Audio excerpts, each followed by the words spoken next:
What's up, everybody? I'm Matt. And I'm Beth, and today we are in the 2020 Volkswagen Passat SEL. Yeah, so this is the refresh of the Passat, but this still dates back to the 2012 Passat, which got a refresh in 2016. I did a review on it 2016 4 years ago, and back then it was one of the best-in-class interiors. It was one of the first to have Apple CarPlay and Android Auto, and so instead of investing in a new generation, Volkswagen has decided to just refresh the old one, and it kind of feels like they phoned it in a little bit. And compared to all the very strong competitors these days, Cliff Notes, this kind of pales in comparison to a lot of the newer stuff out there. But there are still some good aspects to it. The visibility and everything is very good, and the seats are very comfortable. I do like this brown leather. I think this is a new thing with the white stitching. I think that is one of the few, bright spots of this interior, but there's a lot of stuff that kind of falls apart. We have like this hard plastic here everywhere. It's all over the top of the dashboard. It's on the sides of the transmission tunnel. It's on the doors. Everything is just cheap, hard plastic. And when you're spending $32,000, which is what this SEL trim costs, at $32,000, almost all the competitors give you a nicer interior, nicer plastics, more soft touch materials everywhere, all that type of stuff, and this doesn't. This just feels very dated to me, to be completely honest, and I do like it. It is nice. If you don't really care about your interior at all, I don't think it could be that bad, but if you do cross care, shopping. if you are cross shopping and you go and see something like a Sonata and you see what $32,000 gets you, it is definitely way more than you would get for this. Yeah, and it's just the way it is. Sorry, Volkswagen. It's just, like I said, just kind of feels like they didn't, try that hard. Now, they did do a few little changes. Like we have this air vent that looks like it goes across the entire passenger side. That's something they took from the Arteon. It isn't all a vent, by the way. It cuts off where the normal vents would cut off, and then this is just a thing for appearance sake. So they did do a few changes, but again, everything just really, the wood looks really fake. Everything's just not too impressive. But anyway, the seats here, like I said, they are comfortable, and here in the SEL, they're memory and power seats and have lumbar support, and they have a decent amount of bolstering to them. Certainly will fit all kinds of body types, but I have no complaints with these seats as far as the comfort goes. They're also heated seats, but another notable exclusion: at $32,000 you don't get ventilated seats, even though most of the competitors offer ventilated seats at that price point. It is nice though, because the passenger does have the lumbar support as well. I know there are a lot of cars that don't do that, so it is a good feature to have. Yeah, so that is a nice inclusion there for the passenger. Next, though, is the steering wheel here in the Passat, which is honestly one of my favorite parts of it, because it's a nice thin wheel. It's the same Volkswagen wheel they've been using since, again, like the 2016 one I reviewed, but it's a nice thin wheel. A lot of wheels these days are going really thick and beefy, and I'm not always a huge fan of that. This just has nice little 10 and 2 notches, just a few buttons here on it. Feels high quality, nice leather wrapping, and overall a good wheel. Gauges in the Passat here are another area where it's kind of falling behind a little bit. Now, you have analog gauges and a little digital portion in the middle. There's nothing wrong with the setup. It's just, again, considering stuff like the new Sonata offers digital gauges for the same money, and some of the others have partially digital gauges like the Honda Accord, things like that. This, again, is just looking a little dated. They could have even done a larger digital portion in the middle there, like Nissan Altima has something that's a little bit larger than this for the gauges, but unfortunately we don't. And this middle little thing we do have doesn't even show us like our audio, or anything like that. It just basically shows your basic car metrics, digital speedometer, fuel economy, a few basics like that, and that's it. And there's no heads-up display or anything either, and that is something that, again, you can get with some of the competition at this price point. And the dated theme continues going over to the center of the dashboard here, where you will find a 6.3-inch touchscreen display, which is, I think, actually the smallest screen you can get in a mid-sized sedan right now. Again, screen size isn't a huge deal. It still is a touchscreen. It's responsive. It has smartphone integration, so it's not the end of the world. But again, it just doesn't compare very well with everything else, which even in like a base new Hyundai Sonata has an 8-inch screen. Those you can go up to like a 10.25-inch widescreen display that looks very nice and stuff. This is just again, just dated. It just feels old, and even stuff that also is old, like a Ford Fusion, still has an 8-inch touchscreen.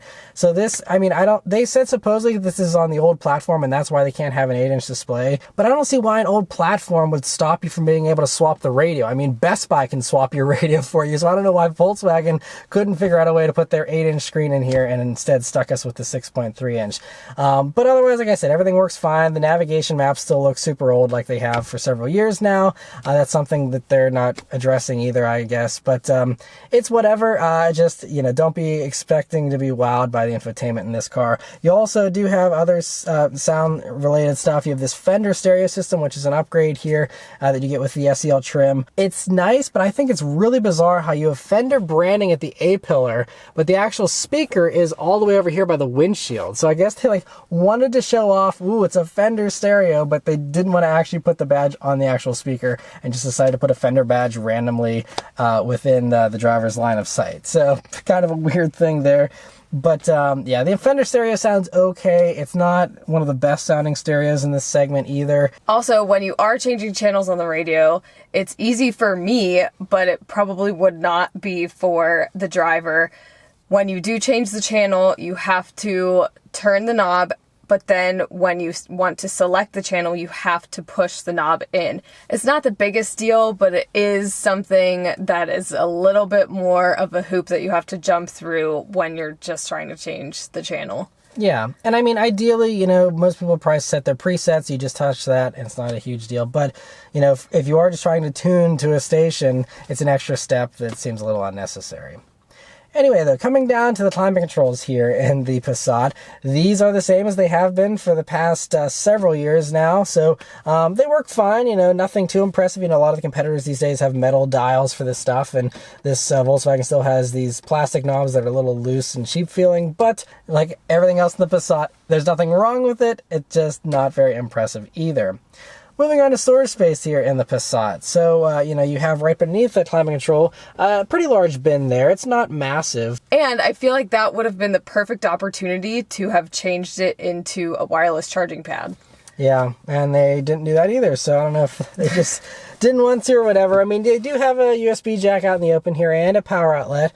So that's, good, I guess, but that's, again, par for the course. Most competitors these days have actually 2 USB jacks out in the open. We only have 1 here, but not a huge deal since you do have the power outlet there too. But yeah, so a decent amount of space there. You also have 2 cup holders, another little cubby behind here, which is fairly useless, but I don't know, you could fit maybe some gum or something in there. There's also pockets in the doors, which do have a bottle holder, which is great that they have that. Nice big pocket there. And then you have the center armrest, which does have some nice padding on it, and you open that up, and you'll see a pretty small cubby, and this is again smaller than basically all the competition. But not to complain too much, one little bright spot here is if you are a fan of the manual handbrake, you still have an e-brake here in the Passat you can yank up, which further shows the age of this vehicle with everyone else basically going to an electronic e-brake. I actually do like having a mechanical e-brake, so although that is a dated thing, that is one dated thing I do like. And if you want to be getting some mad donuts in the snow, that's a way to do it. That's it. You can still rip awesome donuts here in the Passat. Just yank that e-brake and have all the fun you want. Backseat space here in the Passat is actually still really good. So this was one of the areas where the Passat was best in its class, I think, when it first came out, and was continued to be best in class even 4 years ago whenever I reviewed the 2016. These days, it still does keep up because that was just how good the back seat was 4 years ago. So I'm 5'9", me sitting behind myself. I easily have 5 or 6 inches of legroom to spare. So it still is right at the top of the class. I think, Honda Accord has about the same, maybe an inch more in the Accord, but I think this is still actually more than Camry possibly. I think it is about the same as what you get in the brand new Sonata, maybe a little bit more than Altima. Subaru Legacy is probably close to this, but like I said, this is still like towards the top of the pack, so a really great backseat in the Passat still. I also do have air vents back there when you look forward, as well as heated seat controls there, because this does have heated rear seats for those outboard 2 seats here in the SEL trim. You also do have 2 USB jacks back there, which is, I think, a new addition here for 2020. So that is nice. And so as far as the back seat goes, it's very, modernized and competes with everything else. So back seat of the Passat, totally good. It's just the front seat where it shows its age. But other things are in the back seat. You also have plenty of headroom still. There's a nice pocket in the door with a bottle holder back there. And there's also a fold-down center armrest, which does have 2 cup holders built into it as well. So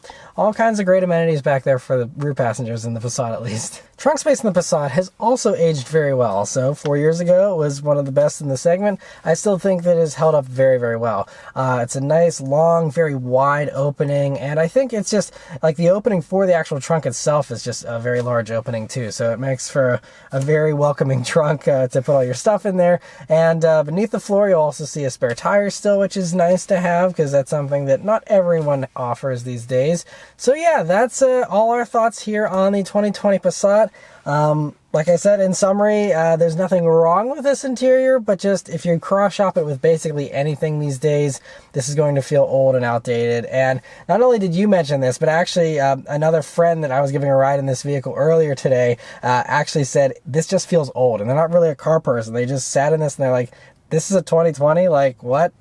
So even to non-car people, it stands out that this is not really what you should be expecting from a 2020 model year vehicle, I think. So yeah, it's just unfortunate. Hopefully, you know, maybe Volkswagen redoes the interior. If you do love Volkswagens and you want to stick with them, they do have the Arteon, which I reviewed. That has a much nicer interior, but those, you know, are a good bit more expensive. The one I reviewed was like 10 grand more than this car. So, you know, like I said, all the competitors that offer, you know, more luxury features here for $32,000 than this does. You know, it's a nicer trimmed interior. Oftentimes you get more power to go along with that, and I will link the driving review if you're curious to hear my thoughts on my drive here in the 2020 Passat. But yeah, unfortunately, this just doesn't really stack up very well compared to everything else out there these days. But anyway, so let us know your thoughts on the new Passat in the comments below. Thank you guys very much for watching. We'll see you on the next one. Take care. Take care.